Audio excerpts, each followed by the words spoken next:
Welcome back to Secrets of Superpowers. Last time, we delved into the Reich's most incredible technological secret, the Ahnenerbe and WWII flying discs. But where did this dizzying ambition for mystical technology come from? Who funded these insane ideas while discarding conventional science? The answer lies in the most chilling and least understood organization of the Third Reich, Ahnenerbe, or the ancestral heritage. This was not merely a research institute. It was the occult, ideological brain of the SS, created by Heinrich Himmler. Its goal was to scientifically prove the myth of the Aryan superrace and locate the source of ancient Aryan wisdom that would grant the Reich invincibility. We will trace the history of this organization. From its seemingly innocent start as an archaeological society to its transformation into a cruel, occult medical structure that conducted deadly experiments.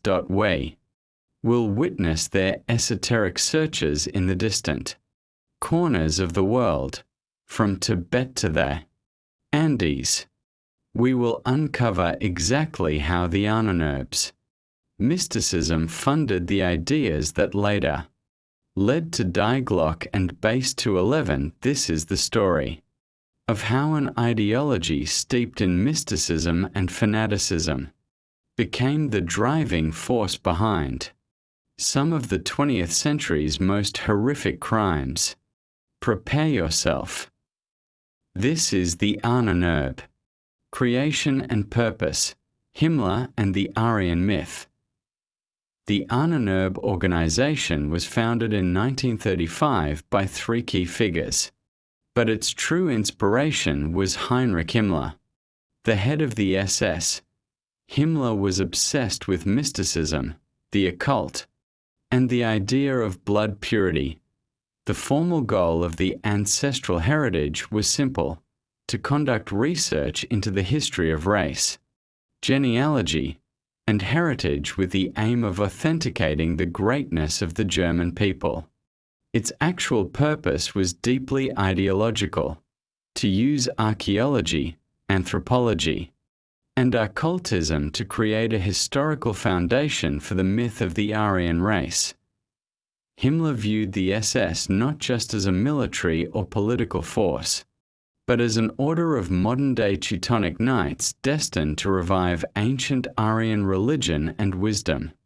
The Ahnenerbe was his scientific branch, designed to legitimize this utopia. Over time, the Ahnenerbe grew, absorbing entire university departments and institutes, becoming a parallel state structure that dictated what constituted true German science. Funding fantasies, from archaeology to the Wunderwaffe. At first glance, the Ahnenerbe's activities looked like a strange mix of archaeological digs and philological studies. But their search for ancient power had a direct impact on technology. Firstly, the budget.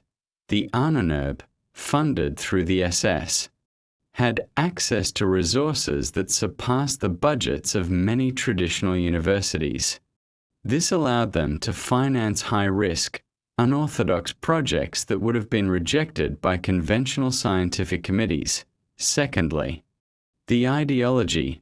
Underlying the ideas they funded was the concept of world ice theory, Welteislehre, by Hans Horbiger, a theory that rejected accepted physics and claimed the universe was primarily made of ice. While scientifically absurd, this theory legitimized alternative physics, which, in turn, opened the door for the ideas behind Die Glocke and the WWII anti-gravity discs. The belief that ancient Aryans possessed free energy was the ideological foundation for the search for new propulsion systems. The Tibet expedition, searching for the root of the race. One of the most famous and enigmatic operations of the Ahnenerbe was the Tibet expedition of 1938 to 1939. Led by Ernst Schaefer, the official goal was to study local flora and fauna.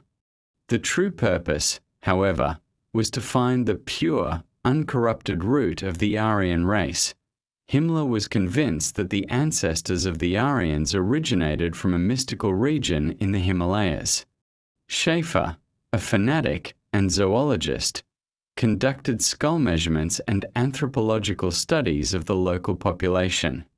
Seeking evidence to confirm the Reich's racial theory Die is with Tibet that the legend of Shambhala and Agartha, mystical underground cities, is associated.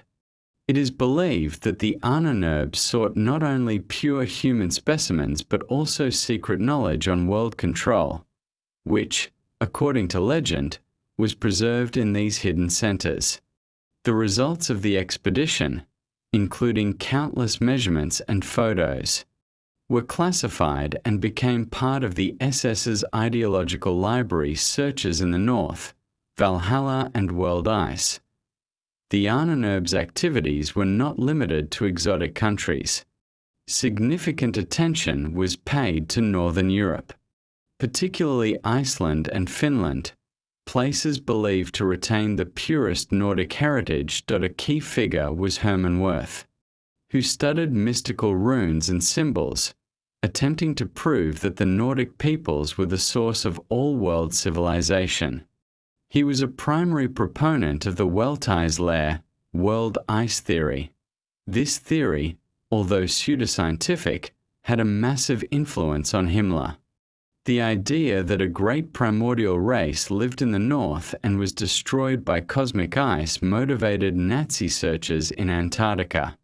It provided the ideological rationale for Base 211 as a possible place where pure Aryans could have survived a cosmic catastrophe and preserved their technology.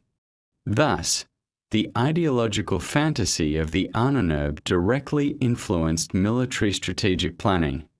The transition to terror, the military wing and the SS, with the start of the war, the Ahnenerbe radically shifted its focus.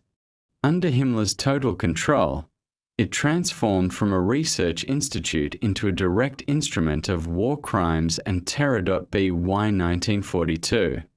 The Ahnenerbe became virtually integrated into the SS and gained unlimited access to concentration camps. Archaeology and mythology receded, replaced by medical research. The Ahnenerbe oversaw zoological collections. The collection of skulls and skeletons of inferior races to create pseudoscientific evidence for racial theory Dachau experiments. Ahnenerbe-affiliated doctors, such as Sigmund Rascher, conducted horrific experiments on prisoners, testing the effects of hypothermia, freezing, low atmospheric pressure for aviators, and drinking seawater. These experiments were justified by the scientific needs of the Reich, but their true root was the Ahnenerbe's ideology, which dehumanized the victims. The skull from Tibet, creating a racial museum, expanded. One of the most morbid and concrete projects of the Ahnenerbe was the creation of the Skeleton Collection or Racial Museum. This was a step far beyond academic racism and directly into murder. In 1943, Professor August Hirt, a key figure in the Ahnenerbe's darkest branch, was the driving force. Hirt convinced Himmler that a collection was urgently needed to document the biology of the Jewish race before it was totally eradicated.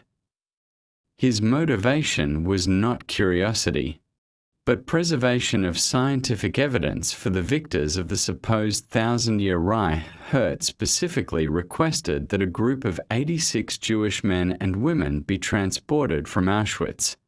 These victims were methodically selected, measured, photographed, and their physical characteristics catalogued. They were then sent to the Natzweiler Struthof camp. There, they were gassed and murdered specifically so their bodies could be preserved. Hirt planned to have their skeletons cleaned, prepared, and displayed in the Anatomy Institute of Strasbourg University, which was under the Ahnenerbe's control. This project was only stopped when the Allies advanced on Strasbourg. The discovery of the bodies by the French revealed the chilling truth. The Ahnenerbe was not just about ancient myths. It was a systematic, murderous mechanism designed to provide pseudoscientific proof for genocide. This chilling episode is one of the clearest testaments to how the ideological search for heritage directly led to the most barbaric crimes. Missing artifacts and the treasures of Ahnenerbe expanded as the Reich entered its death throes. The Ahnenerbe, much like other secretive structures, went into overdrive to hide its most sensitive and valuable assets. The treasures of the Ahnenerbe were unique. They were not primarily gold, but priceless cultural artifacts and critical documentation that detailed their occult and technological research we're talking about.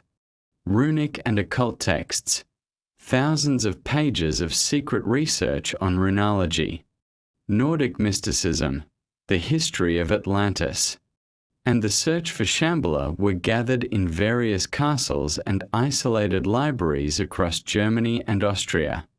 The most critical volumes, often handwritten or compiled by Himmler's inner circle, vanished without a trace and are still actively sought by collectors and researchers today. Anthropological and medical files, the vast documentation of their criminal experiments, hypothermia, low pressure, was also hidden.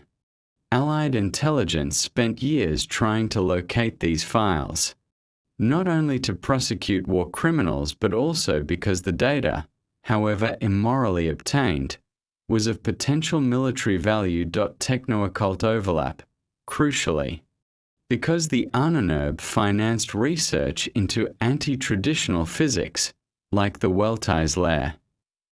Many of their financial and scientific documents likely overlap directly with the blueprints for the Ahnenerbe discs or the funding for the Die Glocke project in the Ries complex. This hidden archive is the key to linking the occult research to the military superweapons. The organized disappearance of the Ahnenerbe's archives, either burned on Himmler's direct order or intercepted and classified by the Allies, underscores the immense value they placed on preventing these secrets, both mystical and technological, from falling into enemy hands. Wewelsburg, the dark heart of the SS Order, new section. No discussion of the Ahnenerbe is complete without examining its spiritual headquarters, Wewelsburg Castle. This isolated, triangular-shaped castle in North Rhine-Westphalia was personally chosen by Heinrich Himmler in 1934. He intended to transform it into the center of the world after the final victory, the ultimate ceremonial and ideological meeting place for his SS order. It was essentially the Vatican of the Ahnenerbes. Cult. Himmler spent fortunes renovating the castle, turning its north tower into a massive complex of ceremonial rooms. The Obergruppenführer's Hall, this large circular room, was designed for the highest-ranking SS leaders. The floor features a mosaic of the Schwarz-Sonne, Black Sun, a symbol later co-opted by neo-Nazis and occultists. This symbol, based on ancient Germanic sun wheels, was supposed to harness cosmic power. The crypt, directly below the Black Sun Hall, a ceremonial crypt was built. This was intended as a spiritual resting place for deceased SS leaders, where eternal flames would commemorate the Knights of the Order. Wewelsburg was where Himmler's fantasies, nurtured by the Ahnenerbe's pseudo-historical research, took physical form. It represented the ultimate goal, the creation of a 1,000-year mystical military elite fueled by both advanced technology and a revived, dark pagan religion. The castle was destroyed by the SS themselves in 1945 to prevent its secrets from being captured. Conclusion: The legacy of pseudoscience and enduring influence expanded. At the Nuremberg trials, the crimes committed under the Ahnenerbe's auspices were meticulously documented. Many of its key figures, including Rascher and Hirt, were condemned for their brutal human experimentation. But the dark legacy of the Ahnenerbe is still felt today. Its influence manifested in two key, intertwined spheres fueling modern conspiracy. The Ahnenerbe created the ideal template for Cold War and modern conspiracy theories. The idea of a government running an occult scientific group that hunts for ancient, world-changing power became the core narrative for countless stories about hidden UFO technology, secret bases, and esoteric archaeology. Think Indiana Jones. But dark, the technological wildcard. While the vast majority of Ahnenerbe's scientific findings were demonstrably absurd, their official backing of anti-traditional and unconventional ideas created the intellectual environment where extremely high risk. Out-of-the-box concepts like the Weltise layer and the search for gyroscopic propulsion could thrive. That tiny fraction of their work that touched on unorthodox physics is the wild card that continues to haunt military research to this day. The Ahnenerbe serves as a stark, chilling example of what happens when ideological fanaticism is fused with scientific authority. It shows how the desperate search for a mythical past can pave the way for a truly horrific future. Thank you for joining us on this chilling journey into how occultism became the engine of war. The story of the Ahnenerbe forces us to ask, can a fanatical belief in myths pose a greater threat than any weapon? Share your thoughts in the comments below. If the compelling secrets of the past intrigue you, be sure to like this video and subscribe to Secrets of Superpowers. Next time, we move from mysticism to the material, the Wunderwaffe. We will delve deep into the revolutionary, yet often unfinished projects that were meant to save the Reich, from the gigantic rat tanks and super heavy cannons to secret nuclear developments. We will see how German engineers tried to change the course of the war with a single, impossible shot. See you in the next episode.